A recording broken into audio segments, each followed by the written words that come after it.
News Tamil நேயர்களுக்கு வணக்கம். இன்றைய சிறப்பு நேர்காணல நம்ம கூட காங்கிரஸ் மூத்த தலைவர் திரு பீட்டர் அல்போன்ஸ் அவர்கள் இணைந்திருக்கிறாங்க. அவர் கூட நிறைய விஷயங்கள் பேசலாம் வாங்க. வணக்கம் சார். 2026 அடுத்த வருஷம் சட்டமன்ற தேர்தல் தமிழகத்தில் நடக்க இருக்கு. தேர்தல் காலம் எப்படி இருக்கு நீங்க பாக்குறீங்க? தமிழக காங்கிரஸுடைய செயல்பாடுகள் எப்படி இருக்கு?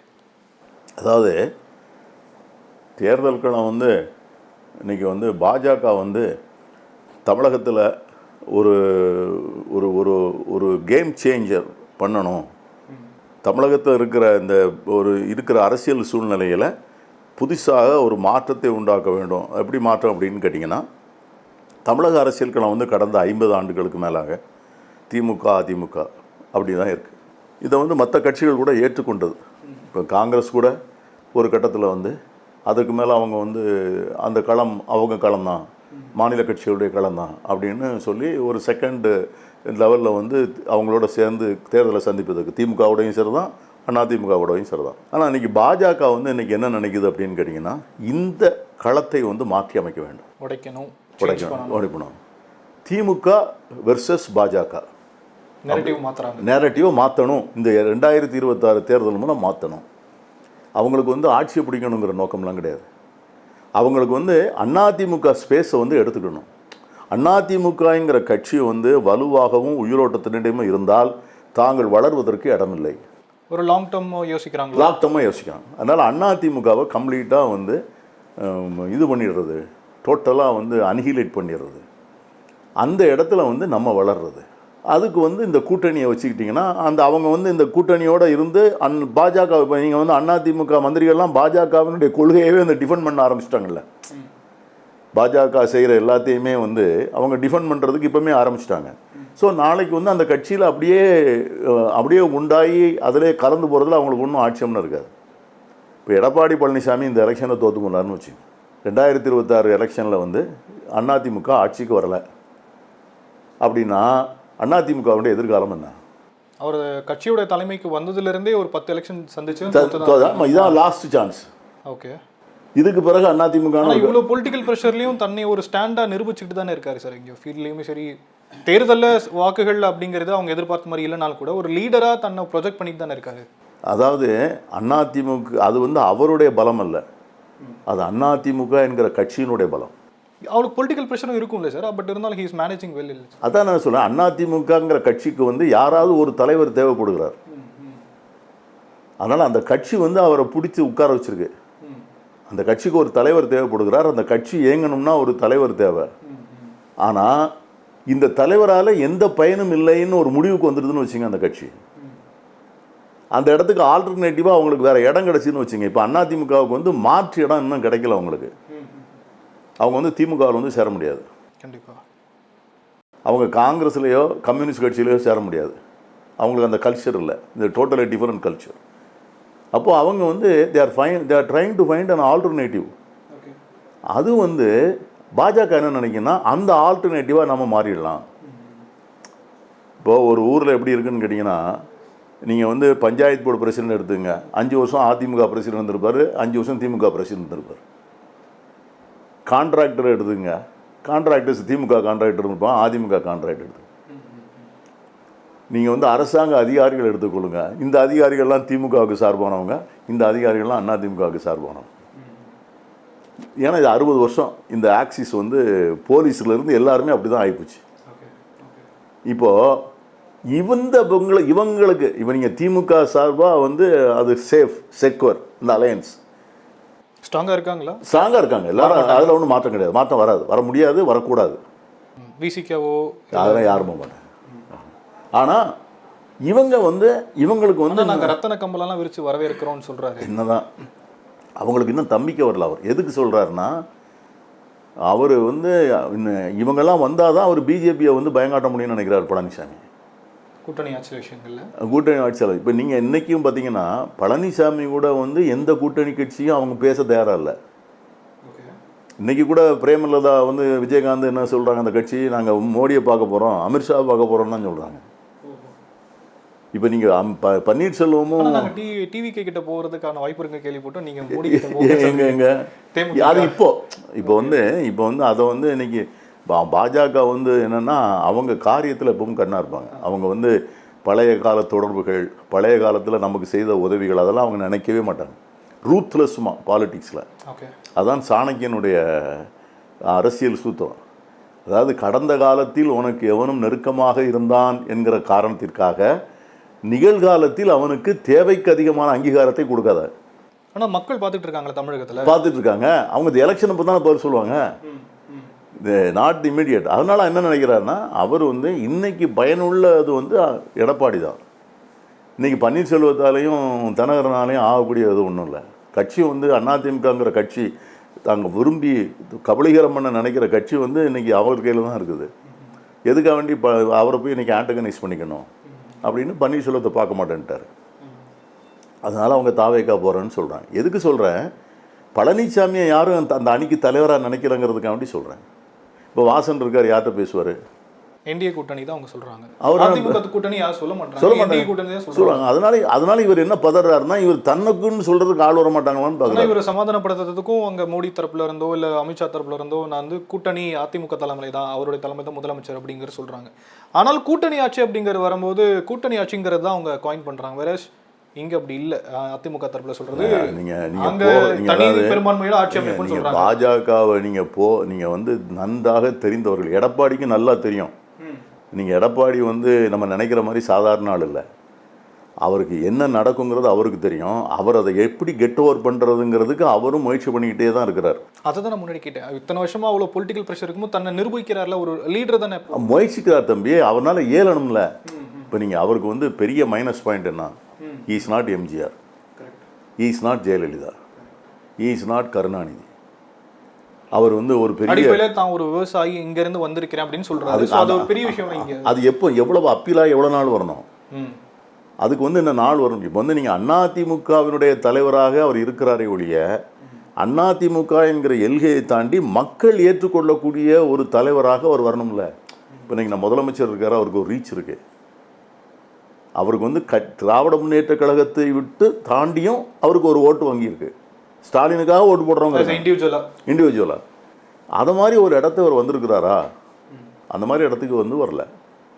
அப்போ அந்த சூழ்நிலையில் அவர் என்ன நினைக்கிறார் அப்படின்னா, தனக்கு வலுவாக எங்கேயாவது 2 கூட்டணி நம்மளோட வந்துட்டா நம்ம பிஜேபியோடு உட்காந்து பேரம் பேசுறதுக்கு வசதியாக இருக்குமே, ஒரு பெரிய கட்சி வருவாங்கன்னு சொல்றாரு அப்படின்னு சொல்றாரு. எந்த கட்சி வரும்? அதெல்லாம் காங்கிரஸா இருக்கலாம். காங்கிரஸ்லாம் சான்ஸ் இல்லை. அது வந்து பிஜேபியை த்ரெட்டன் பண்றதுக்கு சான்ஸே இல்லை. சான்ஸ் பாஜக கூட அவர் இருக்கிறவரை கொள்கை ரீதியாக சித்தாந்த ரீதியாக காங்கிரஸுக்கோ கம்யூனிஸ்டுகளுக்கோ விடுதலை சிறுத்தைகளுக்கோ அவர் கூட ஒட்டும் உறவும் வைத்துக்கொள்ளவே முடியாது. அவர் கொள்கை ரீதியெல்லாம் வேணா ஒத்த கருத்துள்ள கட்சி. அது எப்படி முடியும்? நீங்கள் அந்த கூட்டணியை நாங்கள் காங்கிரஸ் ஒரு நாள் ஏற்றுக்கொள்ளாது. இல்லை பிஜேபிலேருந்து வெளியே வந்தாங்கன்னா அது ஹைப்போதெட்டிக்கல் கொஸ்டின். அத்தைக்கு மீசம் முளைச்சா அது பார்க்கலாம். மீசம் முளைச்ச பிறகு இல்லை, நாடாளுமன்ற தேர்தலே அந்த மாதிரி ஒரு டாக்ஸ் இருந்ததா பேசப்பட்டது. அது வந்து நான் என்ன சொல்கிறேன், அந்த மாதிரி முடிவெடுக்கக்கூடிய இடத்துல நீங்கள் பழனிசாமி இல்லை. அவரால் வெளியே வரவே முடியாது. பழனிசாமி வந்து the moment he wants to come out of this அலையன்ஸ்னா மறுநாள் இந்த கட்சி அவர்கிட்ட இருக்காது. ஏன் வந்து சிம்பிளில் கொடுக்கவே மாட்டேங்கிறாங்க? கண்ட்ரோலில் வச்சுக்கிட்டு. ஏன் அந்த எலெக்ஷன் கமிஷன் என்னைக்கே டிஸ்போஸ் பண்ணியிருக்கணும். அதை வந்து எடப்பாடி வழக்கு கூட போட்டிருக்காருல ஹைகோர்ட்டில், எனக்கு சீக்கிரம் முடிச்சு கொடுங்கன்னு கேட்டார்ல. அப்போ தேர்தல் என்ன சொல்லுது? நோ என் டைமில் தான் முடிச்சு கொடுப்பேன், நாங்கள் பிஸியாக இருக்கோம், எலெக்ஷன் பிஸியாக இருக்கோம். என்ன 1 மணி நேரம் உட்காந்து கொடுக்குற வேலை இது? தலைமை தேர்தல் ஆணையர் மட்டும்தான் பார்க்கணுங்கிறது இல்லை. இன்னொரு கமிஷனர் கூட இதை டெபுட் பண்ணி அவரு கூட இதை ஆர்டர்ஸ் போட சொல்லலாம். அப்போ என்னைக்கு அமித்ஷா சொல்கிறாரோ அன்றைக்கி தான் அவர் ஆர்டர் போடுவார். இது வந்து ஆஸ் ஏ பொலிட்டிக்கல் ஸ்டூடெண்ட்டு நான் ஸ்டடி பண்ணது. அமித்ஷா எப்போ சொல்லுவார், இவர் வெளியவே போக முடியாதுங்கிற நிலைமை வந்த பிறகு தான் இந்த சிம்பலை கொடுப்பாங்க. which means AIADMK total down ஆனா டோட்டலாக இல்லை, அதுக்கு பிறகு என்னவும் செய்ய முடியாது, வேறு வழியே கிடையாது. எலெக்ஷனில் வந்து ஒன்றா போய் தான் ஆகணும்னு ஒரு பாயிண்ட் இருக்குல்ல. நான் வேறு வெளியே வந்து ஒன்றும் பண்ண முடியாத ஒரு சூழ்நிலை வரும்ல. அந்த சூழ்நிலை வர்ற வரைக்கும் அதை வச்சுருப்பாங்க. அதாவது நாமினேஷன் போடுற வரைக்கும், நாமினேஷனுக்கு 5 நாளைக்கு முன்னால் வரைக்கும். So they will hold on it as long as possible. பயம் காட்டிகிட்டே இருப்பாங்க. அதனால தான் இவர் வர முடியும். ரெண்டாவது, அமித்ஷா வந்து ஈஸியாக வந்து ஸ்டாக் புரோக்கர். அவர் ஷேர் மார்க்கெட்டில் வந்து பெரிய நிபுணர். அவர் அவங்கள வந்து குஜராத்தீஸை வந்து சாதாரண ஆளாக நீங்கள் நினைக்க விடாது. அவர் சொல்கிற ஒவ்வொரு வார்த்தையும் அளந்தான் சொல்கிறார். சீஃப் மினிஸ்டர் யார்? சம்மொன் ஃப்ரம் ஏடிஎம்கே அவர் சொல்கிற வார்த்தை. பட் ஆனால் எடப்பாடி அப்படிங்கிறதையும் அது எப்போ சொன்னார்? கன்ஃபெஸ் பண்ணுறாரு சார். எப்போ சொன்னார்? அவங்க கூட்டணி வரும்போது எடப்பாடி தலைமையில் நம்ம இந்தியன் எக்ஸ்பிரஸ்லோடு ஒரு ஆட் கொடுக்கும்போது கூட அவங்க பேசியிருந்தாங்க, அதிமுக தலைமை எடப்பாடி தலைமையில் ஆட்சி அமைப்போம் அப்படின்னு சொல்லி. அது யாரு? அமித்ஷாவோட இந்தியன் எக்ஸ்பிரஸ்ல ஆட் வந்திருந்தது சார். ஐ மீன் அவங்க பேட்டி கொடுத்துருந்தாரு. அவர் வந்து அதிமுக தலைமைன்னு தான் சொன்னார். ஆனால் தமிழக பாஜக தலைவர் அப்படி சொல்கிறாருல்ல. என்ன தமிழக பாஜக தலைவர்லாம் என்ன இவர் சொன்னாங்க, யார் கேட்குறாரு? அமித்ஷா என்ன சொல்கிறாருன்னா அவங்களுக்கு தேவகாட். இப்போ நீங்கள் எப்படி வந்து பார்த்தீங்கன்னா மகாராஷ்டிராவில் எலெக்ஷன் முடிந்த வரைக்கும் ஏக்நாத் ஷிண்டே தான் சொல்லியிருந்தாங்க. கரெக்ட். எலெக்ஷன் முடிஞ்ச உடனே சுப்ரீமேசியாக வரும்போது வந்த உடனே பட்னாவிஸ் மாற்றிட்டாங்க. நீங்கள் கடைசி வரைக்கும் ஒரிசாவில் நவீன் பட்நாயக் கூட தான் இருந்தாங்க. நவீன் பட்நாயக் வீக்கான உடனே அவரை மாற்றிட்டு அவரை தான் முதல்ல வந்து சாபடைஸ் பண்ணாங்க. அங்கேயும் போய் அவங்க ப்ரொஜெக்ட் பண்ணது பாண்டியன் அவர்களை வச்சு தமிழர் வந்து ஒடிசா வாழலாம். ஆமாம், அது மாதிரி இது மாதிரி அவங்க வந்து இதை வந்து அந்த கட்சியை உடைக்கிறாங்கன்னா உடைச்ச கட்சியை வந்து அவங்க வந்து தங்களுக்காகத்தான் பயன்படுத்துவாங்களே ஒழிய வேறு யாருடைய இதுக்கும் பயன்படுத்த மாட்டாங்க. அதனால் இன்றைக்கி வந்து எடப்பாடி சரியில்லையா, அவங்க வந்து உடனே வந்து வேலுமணியை ப்ளேஸ் பண்ணுவாங்க. கேட்டிங்களா? அவங்க வந்து செங்கோட்டையன் எதுக்கு தனியாக கூப்பிட்டு பேசினாங்க? நிர்மலா சீதாராமன் அவங்க கிட்ட பேசினது மேலே போனதில்லை. எதுக்கு பேசினாங்க? என்ன அவசரம்? இன்றைக்கி வந்து பன்னீர்செல்வத்தை பார்க்க மாட்டோன்னு சொன்னாங்கல்ல, அதே மாதிரி செங்கோட்டையனை பார்க்க மாட்டேன்னு அவங்க சொல்லியிருக்கலாம்ல. அவரே கேட்டிருந்தால் கூட அவர் கேட்கக்கூடிய ஆளும் இல்லையா? இவங்க கூப்பிடாம ஒரு டெல்லி பிரதமருடைய வருகை எப்போ கூட தனிப்பட்ட முறையில் பேசணும்னு கேட்கும்போது கூட இபிஎஸ்க்குமே மறுக்கப்பட்டுச்சுல்ல. யாருக்கு? இபிஎஸ் வந்து பிரதமரை தனிப்பட்ட முறையில் சந்திச்சு ஒரு 1/2 hour பேசணும்னு கேட்டாரு. ஆனால் ஏர்போர்ட்டில் ஒரு 5 minutes மட்டும் தான் பேசினாங்க. அதுக்கப்புறம் தனிப்பட்ட முறையில் எதுவும் பேசுறதுக்கான வாய்ப்பு கொடுக்கல, மறுக்கப்பட்டு. அதான் சொல்கிறேன். இதெல்லாம் வந்து டு ஷோ யுவர் பிளேஸ். உனக்கு என்ன இடம் அது வந்து இப்போ மாறலாம். இவருடைய ப்ரெஸ்டீஜே கீழே போயிட்டதில்ல. ஓகே. இவர் வந்து ஒரு கூட்டணி கட்சியினுடைய தலைவர், தமிழகத்தில் இவர் தலைமையில் தான் வந்து ஆட்சி அமைக்கணும்னு நினைக்கிறீங்க. பாஜக இவர் தலைமையில் தான் இங்கே தேர்தலை சந்திக்க போகுதுன்னு சொல்கிறீங்க. ஆனால் வந்து ஒரு நாள் இரவு முழுவதும் வந்து தங்கியிருக்காரு பிரதமர். இவர்கிட்ட 20 நிமிஷம் தனியாக பேச முடியாதுங்கிறாருன்னா அது என்ன அர்த்தம்? அது ஓகே. உனக்கு வந்து அந்த ஸ்டேட்டஸ் வரல. ஏன்னா அவரை வந்து அப்படி அவங்க அச்சுறுத்திக்கிட்டே இருக்காங்க. அதான் லாங்குவேஜ், அவங்களுடைய லாங்குவேஜ் அதான். So that Edappadi should not think that நம்ம எல்லாம் போட்டு நம்ம தான் அப்படின்னு நினச்சிடக்கூடாது. அவரும் he should also be cut to size. பன்னீர்செல்வத்துக்கு டோட்டலாக இல்லை. அதுவும் இவரை கூல் பண்ணுறதுக்கான ஒரு விஷயமா தான் நான் சொல்கிறேன். அது balancing, that is called balancing. Panneerselvam வந்து அதில் வந்து அவருடைய நேச்சர் வந்து ஒரு பெரிய ஃபைட் எடுத்து உடனே ஒரு தாவாக்காவோட போய், ஏன்னா பன்னீர்செல்வத்துட்டு வந்து அதுக்கான டீம்லாம் இருக்குது. ஓகே. பன்னீர்செல்வமும் தினகரன், சசிகலா இவங்க எல்லாருமே சேர்ந்து ஒரு அணியாக போனாங்கன்னா நிச்சயமாக தென் மாவட்டங்களில் வரும். நிச்சயமாக ஒரு இம்பேக்ட் வரும். அது வந்து விஜய்க்கு வந்து பெரிய அட்வான்டேஜாகவும் இருக்கும். அப்போ டிடிவி தினகரன் சார் அவங்க சசிகலா அவங்க மேம் அவங்களுடைய ஸ்டாண்ட்ஸில் எப்படி சார் இருக்கும் இந்தியாவில்? டிடிவியும் பன்னீர்செல்வமும் ஏற்கனவே 2 பேரும் பேசி கொண்டு தான் இருக்கிறாங்க. அந்த அம்மா எப்படி இருக்காங்கன்னு தெரியல. அவங்க வந்து வரக்கூடிய மூடில் இருக்காங்களா, இல்லை போகிறோம் நம்ம எப்படி இருந்துடலான்னு அந்த அம்மா நினைக்கிறாங்களான்னு தெரியல. ஸோ அந்த அம்மா வந்து வந்தாங்கன்னா அவங்களுக்கு வந்து ஒரு சவுத்தில் வந்து ஒரு வரவேற்புலாம் இருக்கும். அதெல்லாம் நம்ம இல்லைன்னு சொல்ல முடியாது. ஏன்னா அவங்க பவரில் இருக்கும்போது நிறையா காரியங்கள்லாம் அவங்களுக்கு பண்ணி கொடுத்துருக்காங்க. அந்த அவங்களுக்கு ஒரு தொடர்புலாம் இருக்குது அந்த அம்மாவுக்கு. பட் அவங்க இப்போ தேவையா, நமக்கு தான் என்ன அப்படின்னு நினச்சிட்டாங்கன்னா இவங்க 2 பேரும் சேர்ந்து ஃபைட் பண்ணலாம். அதில் வந்து ஹவு ஃபார் பன்னீர்செல்வம் வந்து போவார்னு எனக்கு தெரியல. இந்த தேர்தலில் பல புதிய கட்சிகள் இருக்கிறாங்க. அதில் குறிப்பாக தமிழக வெற்றி கழகம் அப்படிங்கிற ஒரு கட்சி வருது. நடிகர் விஜய் தொடங்கியிருக்கிறார். அவர் களத்தில் அது ஒரு இம்பாக்டை ஏற்படுத்துவார் நீங்கள் நினைக்கிறீங்களா? எனக்கு தம்பி அவருக்கு வந்து ஒரு இளைஞர்கள் மத்தியில் அவருக்கு வந்து ஒரு ஃபாலோயிங் இருக்குங்கிறத நான் ஒத்துக்கிறேன். ஆனால் ஒரு ஆட்சி மாற்றத்தை உண்டாக்கக்கூடியதோ அல்லது ஒரு பெருவாரியான இடங்களில் வெற்றி பெறக்கூடிய அளவுக்கு வந்து அந்த வாக்கு வங்கி இருக்கிறதாக நான் இன்னும் எனக்கு புரியலை. எந்த வாக்கு வங்கியை நம்பி இருக்கிறார் அவருடைய ஓட் பேங்க் என்ன அப்படிங்கிறத வந்து இன்னும் நமக்கு வந்து அது இன்னும் அன்டெஸ்டட் வாட்டர்னு சொல்லுவாங்க. அது மாதிரி தான் இருக்குது. ஆனால் அவர் ஏதாவது ஒரு கட்சியோடு சேர்ந்தால் ரொம்ப பயன்படுவார். அந்த கட்சியோடு சேர்ந்தால் பயன்படுவார். ஏன்னா அவர்கிட்ட வந்து அந்த இளைஞர்கள் இருக்காங்க. என்றைக்குமே தேர்தலில் வந்து இளைஞர்கள் வந்து ஒரு பெரிய காம்போனண்ட் வேலை செய்கிறதுக்கு, ஆட்களை திரட்டுறதுக்கு. அதனால தான் அந்த இளைஞருக்குள்ள நம்மளுடைய டெல்லி மேலிடம் இளைஞர் பேசுகிறாங்கன்ற மாதிரி கூட தகவல் வருது. தெரியல. இவங்க பேசி வந்து போயிட்டு இருக்கா சார்? இல்லை, அது எனக்கு வந்து வெறும் ரூமர். அதாவது நீங்கள் வந்து அகில இந்திய காங்கிரஸ் கட்சியை பொறுத்த வரைக்கும் ஏன்னா டெல்லி மேலிடம் தான் டைரக்டாவே வந்து டிவிகே தலைவர்கிட்ட பேசிட்டு இருக்கிறதா ஒரு தகவல் இருக்கு. ஸோ அதனால இல்லை அது என்ன சொல்கிறேன்னா, டெல்லி காங்கிரஸ் ஹைகமாண்ட் வந்து என்றைக்குமே வந்து பார்லமெண்ட்ரி சென்ட்ரிக்காக தான் யோசிப்போம். பாராளுமன்றத்தில் வந்து இன்றைக்கி அவங்களுக்கு வந்து இன்றைக்கி திமுக வந்து ஒரு தவிர்க்க முடியாத துணை. ஒரு 30 பேர் எம்பிங்கிறது நம்ப தகுந்த, அதாவது இன்றைக்கி வந்து நம்பர்ஸ் இருக்கிற மாதிரி அகிலேஷோ அல்லது மமதா பானர்ஜியோ நீங்கள் ரிலை பண்ண முடியாது. கரெக்டாக. ஆனால் திமுக வந்து டெஸ்டட், ட்ரைடு அண்ட் ப்ரூவ்ட் ஆலி. ரெண்டாவது, முதலமைச்சருக்கும் ராகுல் காந்திக்கு இடையில் ஒரு பெரிய பர்சனல் பாண்ட் இருக்குது. அந்த அம்மாவுக்கும் இருக்குது, சோனியா காந்தி அம்மாவுக்கும் கலைஞருக்கு இருந்தது. அதை நம்முடைய முதலமைச்சர் வந்து மெயின்டைன் பண்ணிக்கிட்டே இருக்கிறார். பட் ஆனால் பொலிட்டிக்கல் ஸ்ட்ராட்டஜிஸ்டோ இல்லை அரசியல் விமர்சகர்களோ சொல்லக்கூடிய விஷயங்கள் என்ன அப்படின்னா, maybe if at all possible அப்படின்னா எலெக்ஷனுடைய நெருக்கத்தில் நிறைய மாற்றங்கள் வரும். அதாவது அதிமுக வந்து என்டிஏலேருந்து பிரிஞ்சுட்டு அவங்களோட டிவிகே காங்கிரஸ் வரதுக்கான வாய்ப்பு இருக்குது.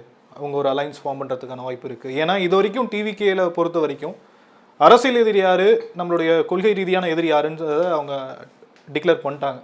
பட் ஆனால் பேசப்படாத ரொம்ப ஹார்ம் பண்ணாத கட்சிகள் அப்படின்னா ஒன்று இங்கே வந்து அதிமுக, நேஷனலில் காங்கிரஸ். ஸோ ஒய் நாட் அப்படிங்கிறது அவங்களுக்குமே ஒரு பாயிண்ட் இருக்கிறதா சொல்கிறாங்க. இல்லை, அதாவது 8 months is a very long time in politics. நான் அதை ஒத்துக்கிறேன். பாலிடிக்ஸில் வந்து அந்த anything may happen in between. But as things stand today and வந்து நடக்கலாம், as we see the future, okay, இந்த அணி இந்தியா கூட்டணி வந்து ஒரு எக்கு கோட்டை போல தான் இருக்கிறது. அதில் வந்து சேதம் வருவதற்கு வாய்ப்பு இருக்கிறதாகவே தெரியலை. நீங்கள் வந்து அது அப்படியானால் அப்படியானாலுங்கிறது வந்து அது அன்னைக்கு தான் பார்க்க முடியுமே ஒழிய, எனக்கு என் கண் போகின்ற பார்வை இருக்கிற வரை இந்த கூட்டணியில் சேதம் வருவதற்கு எனக்கு தெரியல, என்னுடைய ஒரு 55-60 ஆண்டு கால அனுபவத்தில். ஆனால் இருக்கக்கூடிய அரசியல் கட்சிகளுக்கு ஆட்சியிலையும் பங்கு அப்படிங்கிறது, அதிகாரத்திலையும் பங்கு, அது எல்லாருக்கும் ஆசை இருக்கு. காங்கிரஸுக்கு இருக்கு, இருக்கக்கூடாதுன்னு சொல்ல முடியாது. இப்போ நம்ம அந்த ஒரு விஷயத்தை ப்ரொஜெக்ட் பண்ணுறாங்க, டிவிக்கு அதுக்கான ஆப்ஷன்ஸ் இருக்குன்னு ஓப்பனாக சொல்லியிருக்காங்க இல்லையா, அதை கன்சிடர் பண்ணலாம். அதாவது வாழ்வுக்காக வாழ்க்கை இழக்க முடியாது. என்ன, just for a livelihood you can things for அதிகாரம் அப்படி நீங்கள் தான் அது இல்லை, அதிகாரத்துக்கு அதாவது எப்படின்னு கேட்டிங்கன்னா, அதிகாரம் கிடைக்குது நல்லது. காங்கிரஸ் கட்சிக்கு வந்து ரொம்ப நாள் ஒரு 65-70 ஆண்டு இந்த காலத்தில் பாருங்கள், அதிகாரம் இல்லைன்னா கட்சியே நடத்த முடியாது. அதுதான் நான் கேட்குறேன். அதான் சொன்னேன், அது வந்து அதுக்கு அந்த குரல் வரும், அந்த கோரிக்கை வைக்கப்படும். அதை வந்து அகில இந்திய காங்கிரஸ் தலைவர்கிட்ட வந்து தமிழ்நாடு காங்கிரஸ் தலைவரே நேற்று கூட தான் பேசினார். எங்களுக்கு நிறைய ஆசை இருக்குது, அந்த ஆசைகளை பூரா நாங்கள் ஹைகமாண்டில் போய் சொல்கிறோம். ஏன்னா நாங்கள் முடிவு எடுக்க முடியாது, அவங்க அங்கேருந்து முடிவு எடுப்போம். நான் வச்சுங்க, நான் வந்து கலைஞர் அவர்களுடைய இதில் 2006-11 நான் தான் தலைமை கொறடாவாக இருந்தேன். அவங்க 91 பேர் தான், நாங்கள் இருந்தால் தான் மெஜாரிட்டி. எங்களுக்கு மந்திரி சபையில் வந்து இடம் கிடையாது. அப்போது எங்கள் கட்சியிலேருந்து பலருக்கு வந்து மந்திரி சபையில் இடம் வேணும்னு தினசரி பேசிக்கிட்டே இருப்பாங்க. ஒரு நாள் ஒரு தலைவர் அப்படி பேசினோடனே கலைஞருக்கு கோபம் வந்துருச்சு. காலையில் கூப்பிட்டு விட்டார். நானும் அப்போ சட்டமன்ற கட்சி தலைவர் சுதர்சனமும் இருந்தார். 2 பேர் தான் போனோம் கலைஞர்கிட்ட, தலைவர்கிட்ட. அவர் உடனே சொன்னார், என்னப்பா நீங்கள் இந்த மாதிரி வம்பு பண்ணிகிட்டே இருக்கிறீங்க, நானாக உங்களை மந்திரி ஆக்கிட முடியும்? நானாக காங்கிரஸ்லேருந்து 5 பேரை கூப்பிட்டு நீங்களாம் மந்திரியாக உட்காருங்கன்னு சொல்ல முடியுமா? ஆர்காட் விட்டார், ஆர்காட்டார் பக்கத்தில் இருக்கார். ஆர்காட்டார் சொன்னார், 7 ரூம் ரெடியாக இருக்குப்பா, நீங்கள் போய் லிஸ்ட்டை வாங்கிட்டு வாங்க. யார் சொன்னால்? ஆர்காட்டார். 7 ரூம் ரெடியாக இருக்குப்பா, போய் லிஸ்ட்டை வாங்கிட்டு வாங்க அப்படின்னு சொன்னார். நாங்கள் வந்து வி கன்வேட் இட், எங்களுடைய இன்சார்ஜ் மூலமாக கன்வே பண்ணோம். பட் அங்கேருந்து ஒன்றும் ரெஸ்பான்ஸ் இல்லை. அப்போது high command has decided not to ask for it. அப்போது தமிழகத்துடைய காங்கிரஸ்க்கு ஆசை இருக்குது, பட் ஹைகமாண்டுக்கு இல்லையா? ஹைகமாண்டுக்கு அது இல்லைன்னு சொல்லலாம். அதுக்கு வந்து தே ஹவ் டிசைடட். அவங்க என்ன நினச்சாங்களோ, அவங்களுக்கு என்ன இன்புட் கிடைச்சதோ, அவங்க என்ன முடிவு எடுத்தாங்களோ, எங்களை மீறி அந்த ஹைகமாண்டை மீறி நாங்கள் செயல்பட முடியாதுன்னு சொல்கிறேன். ஓகே. ஸோ எங்களுக்கு இருக்கிற ஆசை, எங்களுக்கு இருக்கிற தேவைகளெல்லாம் நாங்கள் அங்கே தான் சொல்ல முடியும். அதுக்கு மேலே அவங்க தான் முடிவு பண்ணணும். பட் ஒரு கட்சிக்கு வந்து ஆட்சி வேணும், அதிகாரத்தில் வேணும், 4 பேர் மந்திரியாக இருக்கணும்னு ஆசைப்படலைன்னா கட்சியில் வந்து எப்படி இருக்க முடியும்? அதுதான் சார். இப்போ இப்போ வந்து தமிழக எலெக்ஷனில் இந்த எலெக்ஷன் பர்டிகுலராக பார்த்தீங்க அப்படின்னா நம்பர் ஆஃப் சீட்ஸை டிஸ்கஸ் பண்ணுறதை தாண்டி நம்பர் ஆஃப் கேபினெட்டை டிஸ்கஸ் பண்ணுற அளவுக்கு போயாச்சு. அந்த காலகட்டத்தை மாறி போயிட்டாங்க. ஆட்சியில் பங்கு அப்படிங்கிறது பரவலாக பேசப்பட்டு இப்போ உங்கள் கூட்டணியில் இருக்க விசிகாவே அதை முன்னெடுத்து பேச ஆரம்பிச்சதா இப்போ டாக் ஆஃப் த டவுனாக மாறிச்சு. விசிகாவுக்கு இருக்குது, எல்லா கட்சிகளுக்கும் இருக்குது. நீங்கள் சொன்ன மாதிரி அது இல்லாமல் எந்த கட்சியும் நடத்த முடியாது. ஒய் நாட் இப்போ ஒரு புது அதுக்கான ஸ்பேஸ் கிடைக்கும் போது ஒய் நாட் அப்படிங்கிற ஒரு கொஸ்டின்ஸ் வரலாம். அது வந்து அது ரெண்டு செப்பரேட் இஷ்யூ. இந்த கூட்டணி செயல்படணுங்கிறது ஒரு இஷ்யூ, அந்த கூட்டணியில் வந்து எங்களுக்கு வந்து ஆட்சியில் பங்கு வேணும்னு நாங்கள் கேட்குறது, மற்ற கட்சிகள் கேட்குறது, அது வந்து நான் அனதர் இஷ்யூ. அது ரெண்டையும் குழப்பக்கூடாது. இது வந்து மெயின் இஷ்யூ. இந்த கூட்டணி வந்து செட்டில்டு. அப்போ நாங்கள் கேட்குறோம், ஏன் நாங்கள் உங்களோட தானே இருக்கிறோம், நீங்கள் எங்களையும் நீங்கள் வந்து அந்த ப்ராசஸில் வந்து சேர்த்துக்கிட்டாண்ணா அப்படின்னு சேர்த்துக்கிட்டான்னு நாங்கள் ஹைகமாண்டில் சொல்லுவோம். ஹைகமாண்டில் வந்து அவங்க பேசி முடிவு பண்ணால் we will accept it. இப்போது சமீபத்தில் நடந்த அந்த திருவாதுரை அந்த நிகழ்வில் கூட பிரதமர் வந்து கலந்துக்கிட்டு நிறைய விஷயங்கள் சொன்னார். சிலைகள் எழுப்பப்படும் அப்படின்னு சொல்லியிருக்கிறாரு. ஒரு மாநிலத்தில் போகும்போது ஒரு டாக், இங்கே வரும்போது ஒரு டாக் இருக்குது. அதோடைய அடிப்படையே புரியாமல் பேசுகிறார் அப்படிங்கிற விஷயத்த திமுகலேருந்து முன்வைக்கிறாங்க. எல்லா பரவலாகவும் பேசப்படுது. அதை நீங்கள் எப்படி பார்க்குறீங்க சார்? நீங்கள் பார்த்தீங்கன்னா அவருடைய ஒவ்வொரு இந்த மாதிரி ஊர்களுக்கு வரும்போது, இப்போ அங்கே வெளிநாடு சுற்றிட்டு வந்தார், லண்டன் போயிட்டு வந்தார், மால்டீவ்ஸ் போயிட்டு வந்தார், அதே மாதிரி தமிழ்நாட்டுக்கு வந்தார். அங்கெல்லாம் வந்து நிகழ்ச்சி நடக்கல, வரவேற்பு நிகழ்ச்சி, டான்ஸு, பாட்டு, அந்த ஒவ்வொரு ஊர்லேயும் செரிமோனியல் பரேடு, அது மாதிரி இங்கே வந்து இதெல்லாம் நடக்குது. இதுக்கு மீறி இதுக்கு ஏதாவது பொருள் இருக்குன்னு நான் ஏற்றுக்கலை. இவர் கங்கையிலேருந்து ஒரு தண்ணி கொண்டாடுறதும், அதை வந்து ஒரு கலசத்தில் ஒரு ஏந்தி கொண்டு வருவதும், அது திருவிளையாடல் புராணத்தில் சிவாஜி வந்த மாதிரி இவர் தனியாக இப்படியே வருவதும், அதை வந்து 15 கேமரா எடுப்பதும், இது வந்து சினிமாவுக்கு நான் முதல் முறையாக பார்க்குறேன். நான் வந்து ஒரு 10 பிரதமர்கள் பார்த்துருக்கேன், 10 பிரதமர் கூட பார்த்துருக்கிறேன். எல்லா பிரதமர் கூட இருந்திருக்கேன். ராஜீவ் காந்திக்கு மொழிபெயர்த்திருக்கேன், இந்திரா காந்திக்கு மொழிபெயர்த்திருக்கேன், மன்மோகன் சிங்க்கு மொழிபெயர்த்திருக்கேன், நரசிம்மராவுக்கு மொழிபெயர்த்திருக்கிறேன். அந்த பிரதமர்கள்லாம் எப்படி வருவோம்? கேமராவே பக்கத்தில் வர முடியாது. அதுவுமே மக்கள் மத்தியில் ஒரு கேள்வி வச்சது, கருவறை கிட்ட வரைக்கும் நீங்கள் ஒரு கேமரா கொண்டு போறீங்களா? இதுக்குல்ல அதெல்லாம் இருக்குல்ல. அப்போ வந்து அவர் எல்லாமே வந்து எதுக்கு பண்ணுறாருன்னா ஒரு சினிமாட்டிக்காக தான் பண்ணுறார். இந்த கங்கை கொண்ட சோழபுரத்தினுடைய வரலாறே அவருக்கு தெரியலை. அவர் வந்து கங்கையை கொண்டு வந்து கனக விஷய தலையில் கல்லை ஏற்றி கொண்டாந்ததாகலாம் சொல்கிறாங்க, இலக்கியம் பாடுகிறது. அதெல்லாம் அவருக்கு தெரியுமா? இப்போ அதை போய் அங்கே ஒத்துக்குவார் அவர்?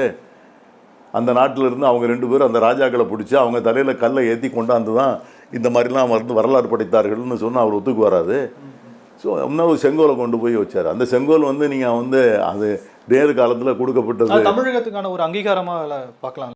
அது என்ன தமிழகத்துக்கு அங்கீகாரம்? பள்ளிக்கூடத்துக்குள்ள பணத்தை கூடிய அதான் அங்கீகாரம். முதல்ல என்ன அங்கீகாரம்? கொண்டு போய் அங்கே என்ன அங்கீகாரம்? எங்களுக்கு என்ன அங்கீகாரம்? நீங்கள் வந்து அதெல்லாம் வந்து கோபுரத்து மேலே இருக்கிற பொம்மைகள் கேட்டிங்களா? இதெல்லாம் நீங்கள் வந்து ஆர்னமெண்டல் டெக்கரேஷன். பேசிக்காக என்ன அடிப்படை என்ன?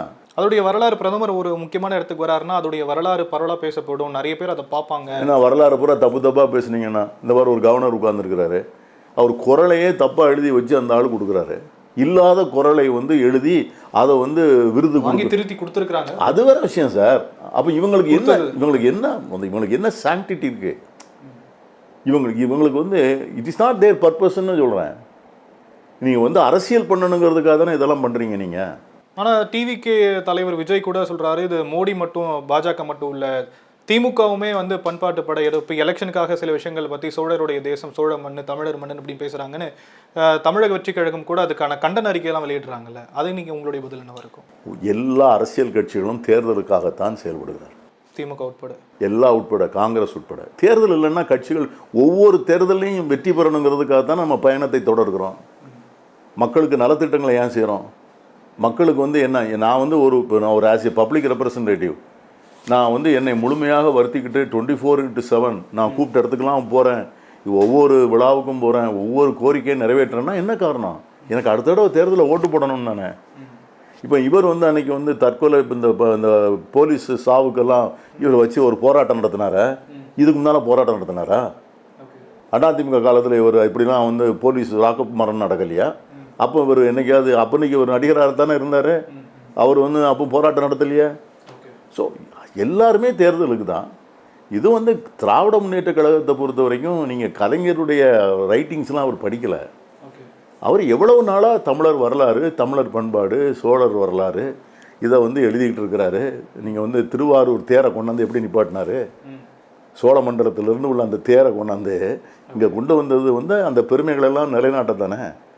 அதனால் வந்து இதெல்லாம் வந்து அவருக்கு தெரியாது, நிறையா விஷயங்கள் அவருக்கு தெரியல. வரக்கூடிய சட்டமன்ற தேர்தலில் தமிழக காங்கிரஸுடைய திட்டங்கள் என்னவாக இருக்க போது, ஆட்சியை பிடிப்போம் அங்கீகாரத்தில் வருமா அப்படிங்கிறதெல்லாம் ஒரு கேள்வியாக இருந்தாலும் உங்களுடைய திட்டங்கள் என்னவாக இருக்குது? நாங்கள் வந்து இப்போ வந்து எங்களுடைய வேலை வந்து நாங்கள் எங்களுடைய கிராம அமைப்புகளெல்லாம் வந்து சீரமைத்து கொண்டு இருக்கிறோம். அந்த குழுவுக்கு நான் தான் தலைவராக இருக்கிறேன். கிராம காங்கிரஸ் கமிட்டி சீரமைப்பு குழுன்னு சொல்லி அதற்கு ஒரு தலைவர்னு நம்மளை நியமனம் பண்ணியிருக்காங்க. நாங்கள் மொத்தம் 23,000 கமிட்டிகள் இருக்குது. அதாவது கிராம பஞ்சாயத்து, நகர பஞ்சாயத்து, முனிசிபாலிட்டி வார்டு, மாநகராட்சி வார்டு, இது எல்லாத்துலேயும் வந்து அமைப்பே இல்லாத இடமே இருக்கக்கூடாதுன்னு சொல்லி அதற்கு தனியாக வந்து போட்டு வந்து இப்போ 17,000 அமைப்பு அமைத்து முடிச்சிருக்கிறோம். ஒரு 78% முடிச்சிருக்கிறோம். இன்னும் அடுத்தது கொஞ்சம் முடிக்கணும். அவங்களுக்கெல்லாம் வந்து ஒரு QR கோடு போட்டு அட்டை கொடுக்குறோம். இன்றைக்கி வந்து எங்களுடைய தலைமை அலுவலகத்தில் ஏறக்குறைய 1,78,000 காங்கிரஸ் நிர்வாகிகள் அவங்களுடைய பேர், முகவரி, அஞ்சல் முகவரி, மொபைல் ஃபோனு இது எல்லாம் பண்ணி அவங்களுக்கு எல்லாத்துக்கும் இப்போ வந்து பயிற்சி கொடுக்கறதுக்காக வேண்டி ஏற்பாடு பண்ணியிருக்கோம். அதுக்கு 100 பேர் மாஸ்டர் ட்ரெயினர்ஸ் ஏற்பாடு பண்ணி அவங்கள பயிற்சி முடிச்சிருக்கிறோம். இந்த பணி நடந்து கொண்டு இருக்கிறது. அந்த QR கார்டு வந்து எல்லாத்துக்கும் கொடுத்துக்கிட்டு இருக்கிறோம். அது நானும் முன்னாள் தமிழ்நாடு காங்கிரஸ் கட்சி தலைவர்கள் ஒரு தங்கபாரு, திருநாவுக்கரசர், அழகிரி, அண்ணன் கிருஷ்ணசாமி, நாங்கள் யாராவது ஒருத்தர் போய் எங்கள் மாநில தலைவரோடு போய் கொடுத்துக்கிட்டு இருக்கிறோம். அந்த வேலை இப்போ நடந்துக்கிட்டு இருக்குது. இப்போ வந்து 3ஆம் தேதி அன்றைக்கி மாவட்ட தலைவர்கள் கூட்டம் போட்டிருக்கிறோம். எங்கள் வேலைகள் நடந்துகிட்டு இருக்குது. இந்த இந்தியா கூட்டணியை வந்து வெற்றி பெற செய்ய வேண்டும். நாங்கள் கண்டெஸ்ட் பண்ணுற இடத்துல வந்து வலுவான அமைப்புகளை உருவாக்க வேண்டும். கண்டெஸ்ட் பண்ணாத இடத்துல நம்முடைய ப்ரெசன்ஸை உணரக்கூடிய அளவுக்கு கட்சியை ஸ்ட்ரெங்தன் பண்ணணும். இதுதான் எங்களுடைய இன்றைக்கி இப்போ இருக்க நோக்கம். பிரதமர் மோடியுடைய செயல்பாடுகளுக்கு நீங்கள் கொடுக்கக்கூடிய மதிப்பெண்கள் 1லேருந்து 10க்குள்ள? அதான் பிலோ 35 தானே. ஓகே. உள்துறை அமைச்சர் அமித்ஷா அவர்களுக்கு? அவருக்கும் அதே மார்க் தான். பாரபட்சம் மேல். தமிழக முதலமைச்சர் மு க ஸ்டாலின் அவர்களுக்கு? அவர் வந்து நான் வந்து I will give him up to 80%. எதிர்க்கட்சி தலைவராக இருக்கக்கூடிய எடப்பாடி பழனிசாமி? அவருக்கும் ஒரு பாஸ் மார்க் கொடுக்கலாம். மார்க் நீங்கள் யாருக்கு சொல்ல மாட்டீங்களா சார்?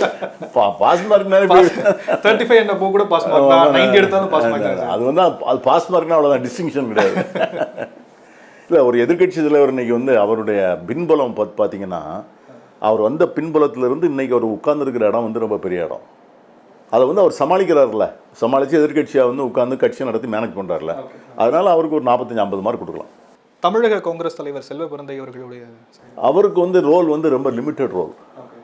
நீங்கள் வந்து இன்றைக்கி இருக்கிற சிச்சுவேஷனில் காங்கிரஸ் வந்து அது ஆளுங்கட்சியும் இல்லை, எதிர்கட்சியும் இல்லை. தமிழகத்தில் அவருடைய செயல்பாடுகள் அதான் சொல்கிறேன், அந்த இருக்கிற ஸ்பியருக்குள்ளே அவர் இஸ் பிளேயிங் வெல். அவருக்கு வந்து டிஸ்டிங்ஷன் கொடுக்கலாம். ஏன்னா உங்களுக்கு அதுதான் லிமிட்டட் ஸ்பேஸ்.